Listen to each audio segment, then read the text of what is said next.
ভোলা বিসিক শিল্পনগরের অভ্যন্তরীণ রাস্তার নাজুক অবস্থা আর বহিরাগত যানবাহন প্রবেশ করায় ক্ষতির মুখে নগরীর ক্ষুদ্র ব্যবসায়ীরা। একই সাথে নিরাপত্তাহীনতায় ভুগছেন তারা। ভোলা থেকে আফজাল হোসেনের পাঠানো রিপোর্ট।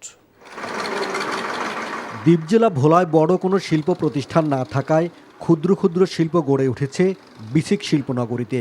তবে নগরীর অভ্যন্তরীণ রাস্তা ব্যবহারের অনুপযোগী হওয়ায় ক্ষতির মুখে পড়তে হচ্ছে ক্ষুদ্র উদ্যোক্তাদের। তাদের অভিযোগ, 2 বছর আগে রাস্তা নির্মাণ করা হলেও জেলা খাদ্য গুদামের বড় বড় ট্রাক ও ট্রলি চলাচল করায় এসব রাস্তা এখন ব্যবহারের অনুপযোগী হয়ে পড়েছে। এখানে একটা গাড়ি আমরা আনতে আমাদের অতিরিক্ত পরিবহন ব্যয় হয়। এই ট্রাকগুলো বন্ধ করা এবং বহিরাগত গাড়িগুলো বন্ধ করার জন্য জোর দাবি জানাচ্ছি। বিসিক শিল্পনগরীর কর্মকর্তারা বলছেন, এই রাস্তাগুলো ক্ষুদ্র ব্যবসায়ীদের ছোট ছোট যানবাহন চলাচলের জন্য তৈরি করা হয়েছিল, কিন্তু ভারী যানবাহন চলাচল করায় রাস্তাগুলোর বেহাল দশা।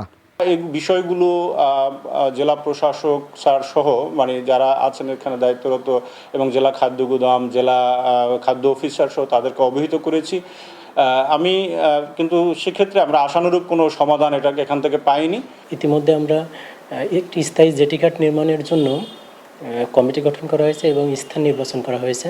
সেই স্থানটা সরকারি প্রতিষ্ঠানের হয়, সেই প্রতিষ্ঠানের অনাপত্তি আছে কিনা এই মর্মে একটা চিঠি প্রদান করা হবে খুব দ্রুতই, এবং পরবর্তীতে ঘাট নির্মাণের জন্য যে পরবর্তী কার্যক্রমগুলো আছে আমরা অতি দ্রুতই সম্পন্ন করব।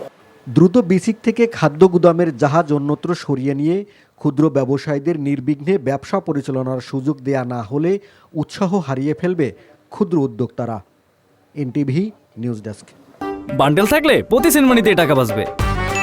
বিকাশ সেনমানি বান্ডেল কিনে জিতুন প্রতি লেনদেনে।